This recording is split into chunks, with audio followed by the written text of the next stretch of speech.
ನಿರಾಸೆ ಮತ್ತು ವೈಫಲ್ಯ ಅನ್ನೋ ರೋಗವನ್ನು ಕೊಲ್ಲೋದಕ್ಕೆ ಆತ್ಮವಿಶ್ವಾಸ ಮತ್ತು ಕಠಿಣ ಪರಿಶ್ರಮಕ್ಕಿಂತ ದಿವ್ಯವಾದ ಮತ್ತೊಂದು ಔಷಧವಿಲ್ಲ.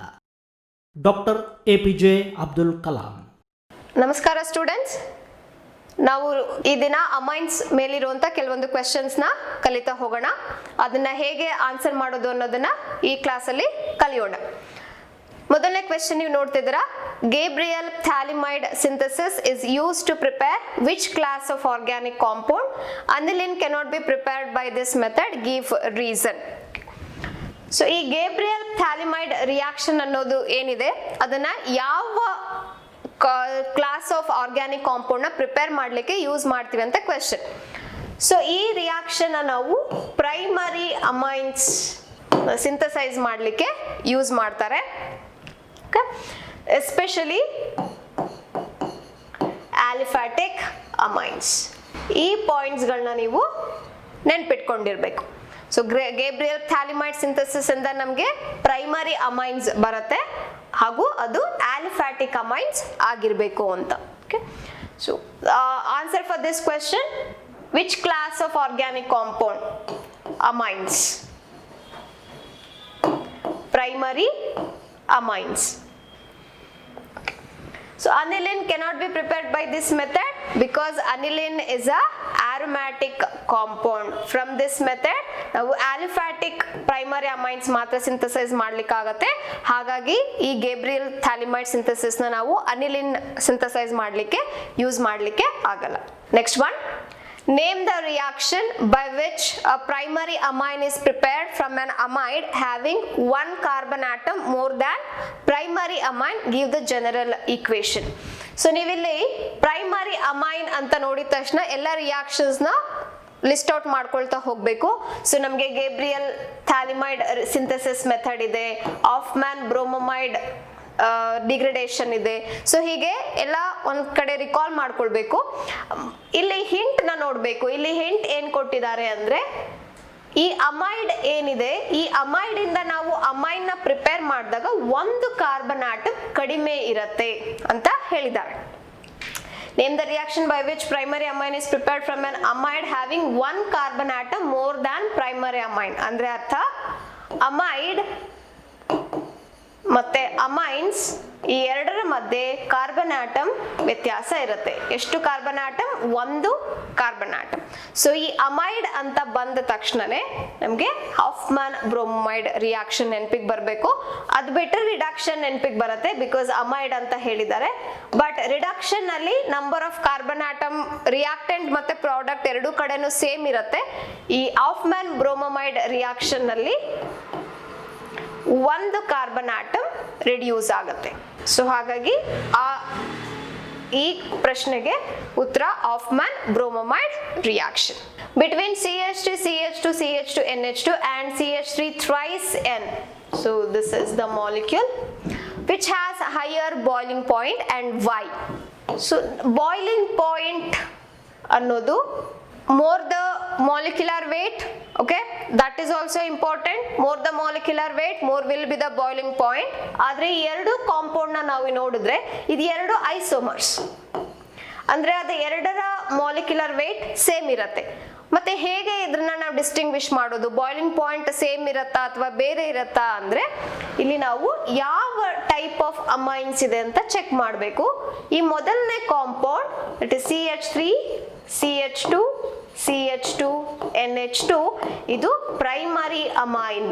ಹಾಗೆ ಎರಡನೇ ಕಾಂಪೌಂಡ್ CH3 ಥ್ರೈಸ್ N ಇದು tertiary amine.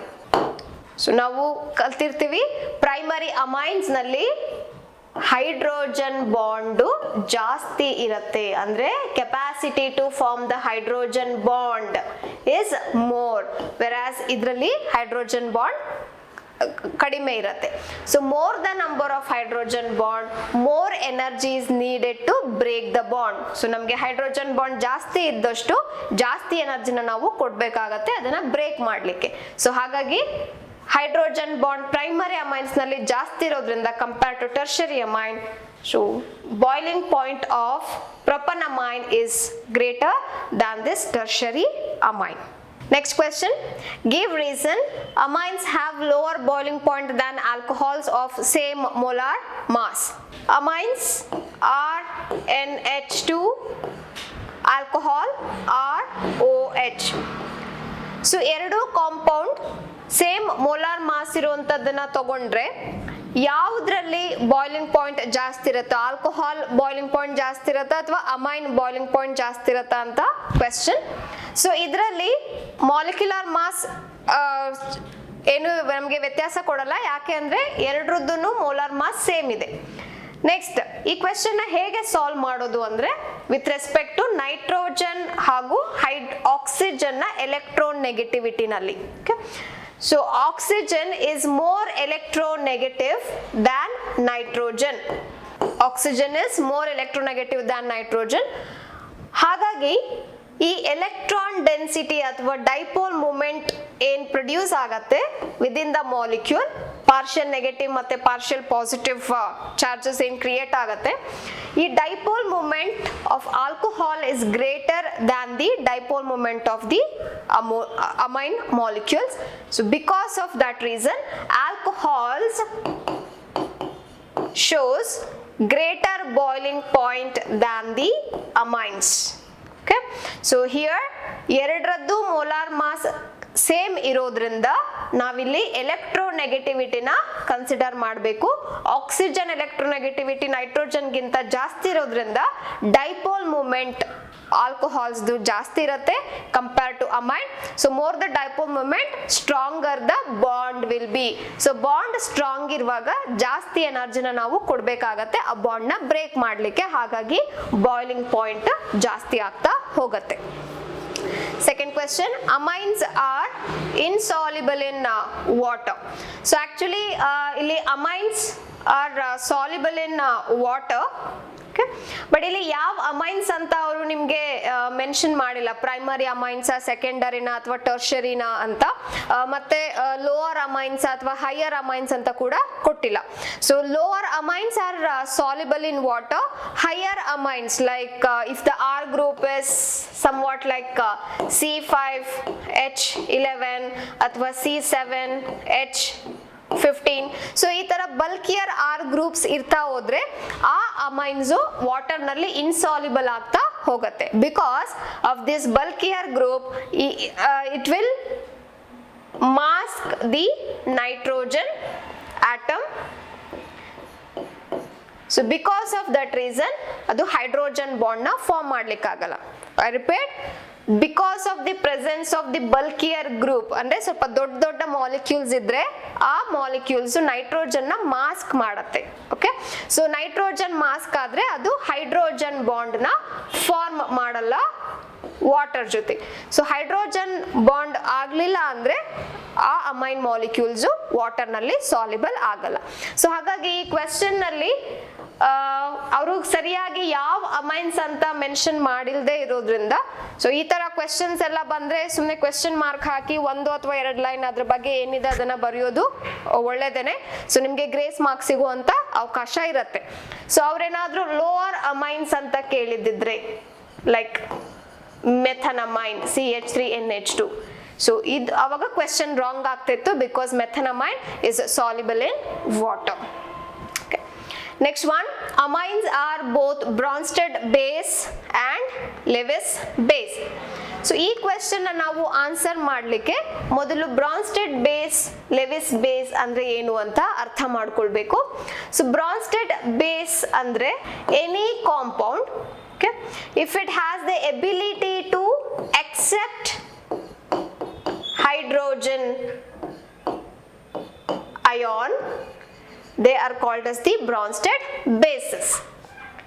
Lewis bases andre any compound if they have the ability to donate a pair of electron. ಇದು ಡೆಫಿನಿಷನ್. ಸೊ ನಾವೀಗ ಅಮೈನ್ಸ್ ಕಂಪೇರ್ ಮಾಡೋಣ, ಅದು ಬ್ರಾನ್ಸ್ಟೆಡ್ ಬೇಸ್ ಮತ್ತೆ ಲೆವಿಸ್ ಬೇಸ್ ಆಗಿ ರಿಯಾಕ್ಟ್ ಮಾಡತ್ತೋ ಇಲ್ವೋ ಅಂತ. RNH2, nitrogen has got the lone pair of electron.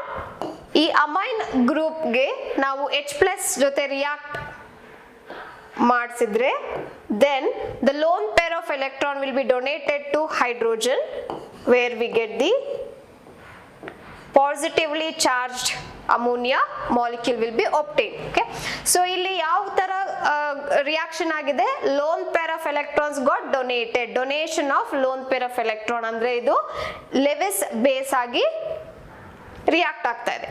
So ಹಾಗೆ ಬ್ರಾನ್ಸ್ಟೆಡ್ base ಏನ್ ಹೇಳ್ತಾ ಇದೆ, it should accept H plus ion ಅದು ಅಕ್ಸೆಪ್ಟ್ ಮಾಡ್ಕೊಳ್ಬೇಕು.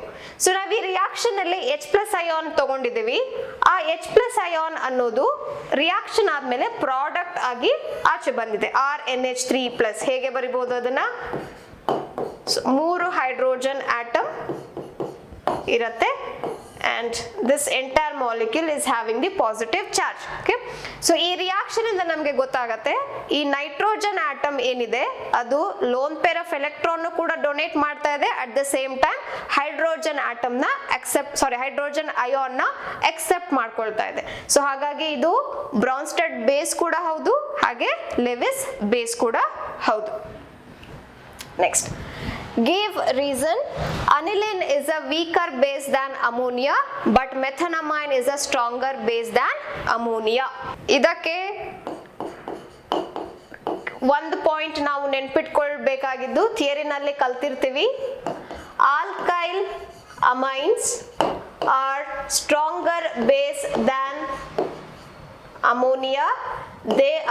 Ammonia is stronger base than aryl amines, that is aromatic amines, or this you can also call it as the aliphatic amines.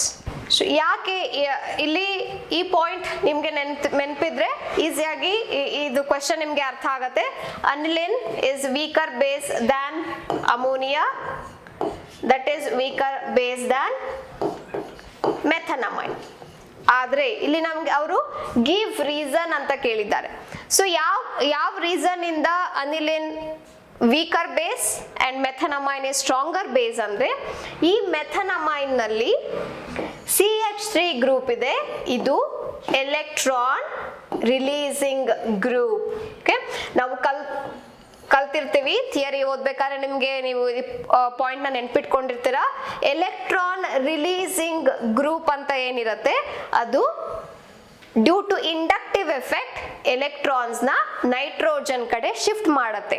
So ಹಾಗಾಗಿ electron density around nitrogen will be more the electron density, easy to donate the electron. ಈ ಅಮೋನಿಯಾಗೆ compare ಮಾಡಿದ್ರೆ ಇಲ್ಲಿ ಮೂರು bond ಏನಿದೆ ಆ ಮೂರು bond ಕೂಡ hydrogen ಆಟಮೇ ಆಗಿದೆ, ಎಲ್ಲೂ ಎಲೆಕ್ಟ್ರಾನ್ ರಿಲೀಸಿಂಗ್ ಗ್ರೂಪ್ ಇಲ್ಲ. ಹಾಗಾಗಿ ಅಮೋನಿಯಾ ಮೆಥನಮೈನ್ ಗಿಂತ ಕಡಿಮೆ ಬೇಸ್.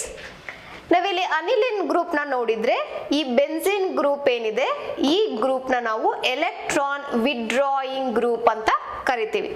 ಈ ಎಲೆಕ್ಟ್ರಾನ್ ವಿಡ್ರಾಯಿಂಗ್ ಗ್ರೂಪ್ ಅಂದ್ರೆ ನೈಟ್ರೋಜನ್ ಆಟಮ್ ನಲ್ಲಿರುವಂತ lone pair of electron resonance ನಲ್ಲಿ ಇನ್ವಾಲ್ವ್ ಆಗತ್ತೆ. ಹಾಗಾಗಿ electron density around nitrogen is lesser, so it is less basic. So alkylamines are more basic because of the presence of electron releasing group. Aryl amines are less basic because of the resonance effect, that is delocalization of electrons of nitrogen. Okay, so ee reason ನಾವು ಇಲ್ಲಿ ಕೊಡಬೇಕು. Next one, arrange primary, secondary and tertiary methyl amines in decreasing order of their base strength in gaseous phase and in the aqueous medium. Okay. So methyl amine R group na ನಾವು CH3 ಆಗಿ ತಗೊಳ್ಬೇಕು. So CH3N2, okay, and secondary is CH3NH CH3, tertiary is CH3N CH3 CH3. So this is primary, this is secondary and tertiary. So ಈ ಮೂರು compound ನಾವು increasing and decreasing order ನಲ್ಲಿ arrange ಮಾಡಬೇಕು. ಮೊದಲನೇ condition gaseous face ಅಲ್ಲಿ. So ಇಲ್ಲಿ point ನಾವು ನೆನ್ಪಿಟ್ಕೊಳ್ಬೇಕಾಗಿರೋದು gaseous face ನಲ್ಲಿ inductive effect important. So a inductive effect of what? Inductive effect of R group. Okay, so more the number of R groups present, more will be the inductive effect. More the inductive effect, the basic strength will be more. Okay, so ಈ point ನ ನಾವು ನೆನ್ಪಿಟ್ಕೊಳ್ತಾ ಹೋದ್ರೆ tertiary ನಲ್ಲಿ 3 R group ಇದೆ, 1 2 and 3. So ಇಲ್ಲಿಂದ ಕೂಡ nitrogen ಗೆ electron ಬರುತ್ತೆ, ಸೆಕೆಂಡ್ ಕಾರ್ಬನ್ ಕೂಡ ಎಲೆಕ್ಟ್ರಾನ್ ಕೊಡುತ್ತೆ, ಫಸ್ಟ್ ಕಾರ್ಬನ್ ಕೂಡ ಎಲೆಕ್ಟ್ರಾನ್ ಕೊಡುತ್ತೆ. ಸೊ ಎಲೆಕ್ಟ್ರಾನ್ ಡೆನ್ಸಿಟಿ ಜಾಸ್ತಿ ಇರುತ್ತೆ. ಸೆಕೆಂಡರಿ ನಲ್ಲಿ ಕೇವಲ 2 ಕಡೆಯಿಂದ ಮಾತ್ರ ಎಲೆಕ್ಟ್ರಾನ್ಸ್ ಬರುತ್ತೆ, ಪ್ರೈಮರಿ ನಲ್ಲಿ ಕೇವಲ 1 ಕಡೆಯಿಂದ ಮಾತ್ರ ಎಲೆಕ್ಟ್ರಾನ್ಸ್ ಬರುತ್ತೆ. So order is tertiary is stronger than secondary, that is stronger than primary. Second condition, aqueous medium. So aqueous medium ನಲ್ಲಿ ನಾವು ಹೈಡ್ರೋಜನ್ ಬಾಂಡ್ ನ ಕನ್ಸಿಡರ್ ಮಾಡಬೇಕು. ಸೊ ಹೇಗೆ ಗೇಷಿಯಸ್ ಫೇಸ್ ಅಲ್ಲಿ ಇಂಡಕ್ಟಿವ್ ಎಫೆಕ್ಟ್ ನೋಡಿದ್ವೋ ಇಲ್ಲಿ ಹೈಡ್ರೋಜನ್ ಬಾಂಡ್ ನ consider ಮಾಡಬೇಕು. More the hydrogen present, more will be the hydrogen bond. So ಈ ಪಾಯಿಂಟ್ ನ ಪ್ರೈಮರಿ ಸೆಕೆಂಡರಿ ಟರ್ಷರಿಗೆ ನಾವು ಅಪ್ಲೈ ಮಾಡಿದ್ರೆ ಈ ಪ್ರೈಮರಿನಲ್ಲಿ 2 ಹೈಡ್ರೋಜನ್ ಆಟಮ್ ಇದೆ. ಓಕೆ, ಸೊ ಹಾಗಾಗಿ ಇಲ್ಲಿ ನಮಗೆ 2 ಹೈಡ್ರೋಜನ್ ಬಾಂಡ್ ಬರುತ್ತೆ. ವೆರಾಸ್ ಇನ್ ದ ಸೆಕೆಂಡರಿ ಕೇವಲ 1 ಹೈಡ್ರೋಜನ್ ಆಟಮ್ ಇದೆ, ಸೊ 1 ಹೈಡ್ರೋಜನ್ ಬಾಂಡ್ ಬರುತ್ತೆ.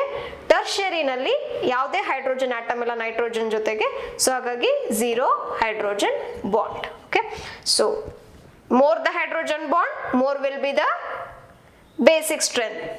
Primary is greater than secondary, that is greater than tertiary. So ಇದು ಆರ್ಡರ್.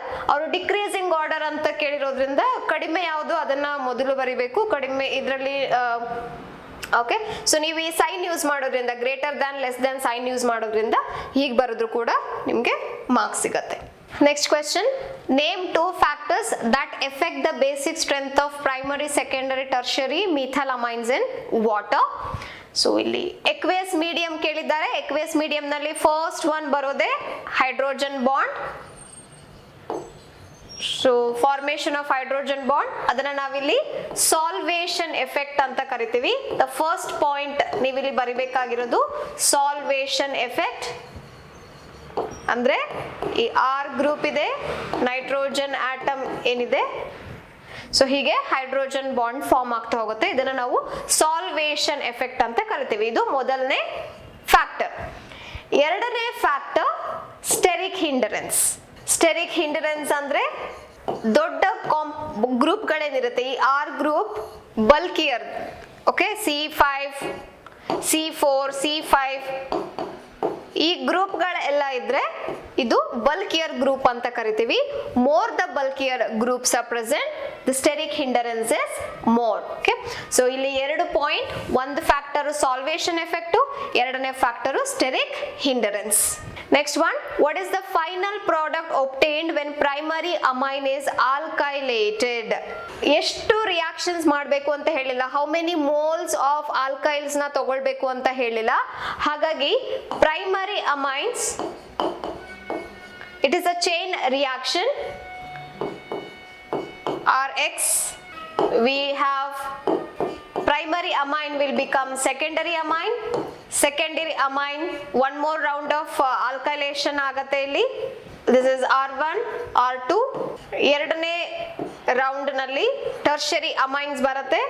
ಹಾಗೆ ಅದು ಇನ್ನು ಒಂದು ರೌಂಡ್ ಅಲ್ಲಿ ಆಲ್ಕಲೇಷನ್ ಆಗಿ ನಮಗೆ ಕ್ವಾಟರ್ನರಿ ಸಾಲ್ಟ್ ಸಿಗತ್ತೆ. ಸೊ ಹಾಗಾಗಿ what is the final product ಅಂತ ಕೇಳಿರೋದ್ರಿಂದ ನೀವಿಲ್ಲಿ quaternary ammonium salt is the final product. In case ಅವ್ರೇನಾದ್ರೂ ಆಲ್ಕೈಲೇಷನ್ ಇಷ್ಟು ಮೋಲ್ಸ್ ಆಲ್ಕೈಲ್ ನಾವು ತಗೊಳ್ಬೇಕು ಅಂತ ಹೇಳಿದ್ರೆ, like 1 mole of alkyl halide ಅಂದಿದ್ರೆ the final product is secondary amine. 2 moles ಅಂದ್ರೆ ಟರ್ಷರಿ ಅಮೈನ್ಸ್ ಅಂತ ಬರಿಬೇಕಾಗಿತ್ತು. ಆದ್ರೆ ಇಲ್ಲಿ ನಮ್ಗೆ ಯಾವುದೇ ರಿಸ್ಟ್ರಿಕ್ಷನ್ಸ್ ಅವ್ರು ಹೇಳಿಲ್ದೇ ಇರೋದ್ರಿಂದ ಇದು ಚೈನ್ ರಿಯಾಕ್ಷನ್ ಕಂಪ್ಲೀಟ್ ಆಗಿ ಎಲ್ಲಾ ಹೈಡ್ರೋಜನ್ ಆಟಮ್ ಕೂಡ R ಇಂದ ನಾವು ರಿಪ್ಲೇಸ್ ಮಾಡ್ತಾ ಹೋಗ್ಬೇಕು. ಫೈನಲ್ ಆಗಿ ನಮ್ಗೆ ಕ್ವಾಟರ್ನರಿ ಸಾಲ್ಟ್ ಸಿಗತ್ತೆ. Next one, give equation for the reaction between ethanamine and acetyl chloride. So we are talking about the acylation reaction, or to be very specific acetyl chloride ಅಂತಾನೆ ಕೊಟ್ಟಿರೋದ್ರಿಂದ ನಾವು ಇಲ್ಲಿ acetylation ಅಂತ ಕೂಡ ಹೇಳ್ಬಹುದು. Acetyl chloride CH3 C double bond O Cl, H and Cl ನಾವು HCl ಅಂತ product ಬರಿಬಹುದು. ಇನ್ನು ಉಳಿದಿದ್ದು C2H5 N H C double bond O CH3. Okay, so ಈ ಕಾಂಪೌಂಡ್ ಬರುತ್ತೆ, ಇದು amide compound.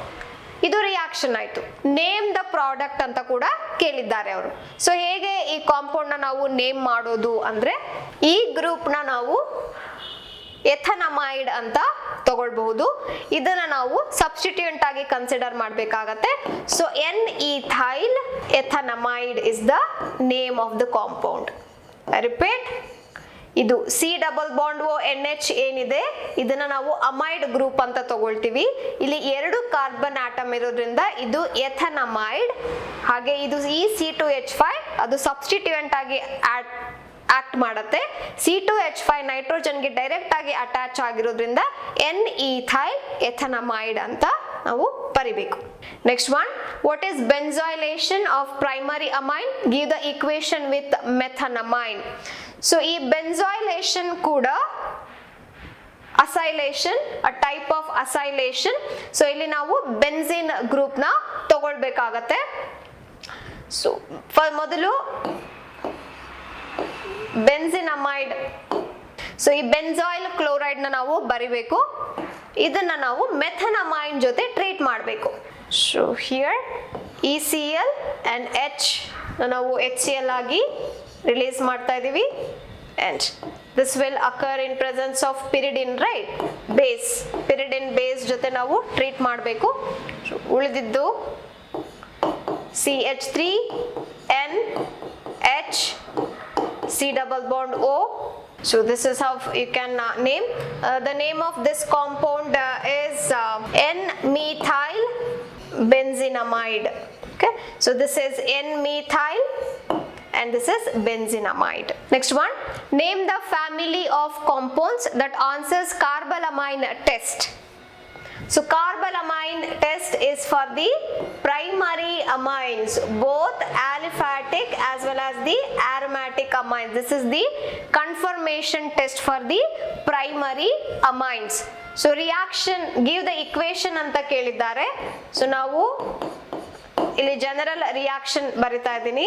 So RNH2 in presence of the chloroform and potassium hydroxide, we will get carbalamine or the isocyanide, potassium chloride and water. Okay, so ಈ carbalamine ನಮಗೆ product ಆಗಿ ಬರುತ್ತೆ, which is a foul smelling compound, and because of the presence of this foul smelling compound ನಾವು primary amine ಅಂತ confirm ಮಾಡಬಹುದು. Next one, how does a primary aliphatic amine react with nitrous acid? Give the equation.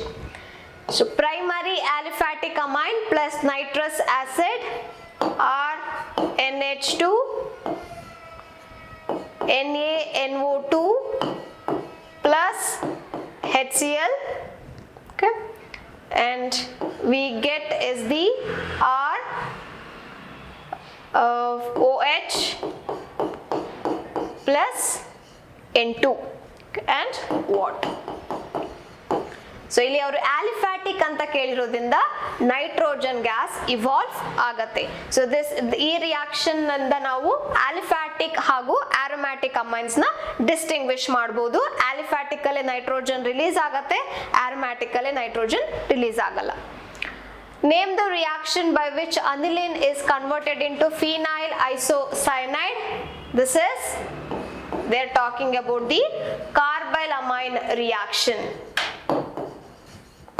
ನಮಗೆ final product phenyl isocyanide ಬೇಕು, ಹಾಗಾಗಿ aniline group ನ ನಾವು consider ಮಾಡಬೇಕು. ಇಲ್ಲಿ NH2 plus CHCl3 chloroform plus KOH, which will give us isocyanide, potassium chloride and water. Complete the following equation. So it is a acetylation reaction. So ಈ chlorine atom ಹಾಗೂ ಒಂದು hydrogen atom HCl ಆಗಿ ಆಚೆ ಬರುತ್ತೆ, ಉಳಿದಿದ್ದು CH3 NH C double bond O CH3 ಹಾಗೂ ಇಲ್ಲಿ RNH2, ಇಲ್ಲಿ ಕೇವಲ 1 ಮೋಲ್ ಆಫ್ RX ಅಂತ ಕೇಳಿದ್ದಾರೆ, ಹಾಗಾಗಿ ಓನ್ಲಿ 1 ಸ್ಟೆಪ್ ಆಫ್ ರಿಯಾಕ್ಷನ್ ನಾವು ಬರೀಬೇಕು. So one hydrogen atom is getting replaced by the R group. So ಇಲ್ಲಿ ಪ್ರೈಮರಿ ಅಮೈನ್ಸ್ ಇರೋದು ಸೆಕೆಂಡರಿ ಅಮೈನ್ಸ್ ಆಗಿದೆ. Next one, this is aniline diazotization reaction. ಇದೆಲ್ಲ ಇಂಪಾರ್ಟೆಂಟ್ ರಿಯಾಕ್ಷನ್, ನೀವು ನೆನ್ಪಿಟ್ಕೊಳ್ಬೇಕಾಗಿರೋದು. Diazotization reaction NaNO2 and HCl 0 degree Celsius. ನಮಗೆ ಇಲ್ಲಿ diazonium salt ಬರುತ್ತೆ, N2 plus Cl minus, diazonium chloride salt. This is Hoffmann bromamide reaction. ಈ Br2 NaOH ನೋಡಿದ ತಕ್ಷಣ ನಾವು Hoffmann bromamide reaction ನೆನಪಿಸ್ಕೊಳ್ಬೇಕು, amide. So ನಮಗೆ ಇಲ್ಲಿ C6H5NH2 it is aniline product ಆಗಿ ಬರುತ್ತೆ. ಯಾಕೆ ಅಂದ್ರೆ CO ಗ್ರೂಪ್ ನಾವು Na2CO3 ಆಗಿ. So what is benzene sulfonyl chloride, also known as an amine with benzene sulfonyl chloride, forms a compound insoluble in an alkali. Identify the class of the amine. So benzene sulfonyl chloride is also known as Hinsberg reagent. ಯಾಕೆ use ಮಾಡ್ತೀವಿ Hinsberg reagent? ಈ reagent use ಮಾಡೋದ್ರಿಂದ ನಾವು primary, secondary ಹಾಗೂ tertiary amines ನ distinguish ಮಾಡಬಹುದು. Primary amines ನಮಗೆ soluble compound ಕೊಡುತ್ತೆ, ಸೆಕೆಂಡರಿ ಅಮೈನ್ಸ್ ಇನ್ಸಾಲ್ಯುಬಲ್ ಕಾಂಪೌಂಡ್ ಕೊಡುತ್ತೆ, ಟರ್ಷರಿ ಅಮೈನ್ಸ್ ನೋ ರಿಯಾಕ್ಷನ್. ಈ ಪಾಯಿಂಟ್ ನ ನೀವು ನೋಟ್ ಡೌನ್ ಮಾಡ್ಕೊಳ್ಬೇಕು. ಸೊ ಈ ಮೊದಲನೇ ಕ್ವೆಶ್ಚನ್ಗೆ answer Hinsberg reagent. An amine with benzene sulfonyl chloride forms a compound insoluble in an alkali ಅಂತ ಹೇಳಿದ್ದಾರೆ. ಸೊ ಅಂದ್ರೆ ಅವರು ಹೇಳಿರೋದು ಸೆಕೆಂಡರಿ ಅಮೈನ್ಸ್. ಮುಂದಿನ ಕ್ಲಾಸಲ್ಲಿ ಸಿಗೋಣ. Thank you.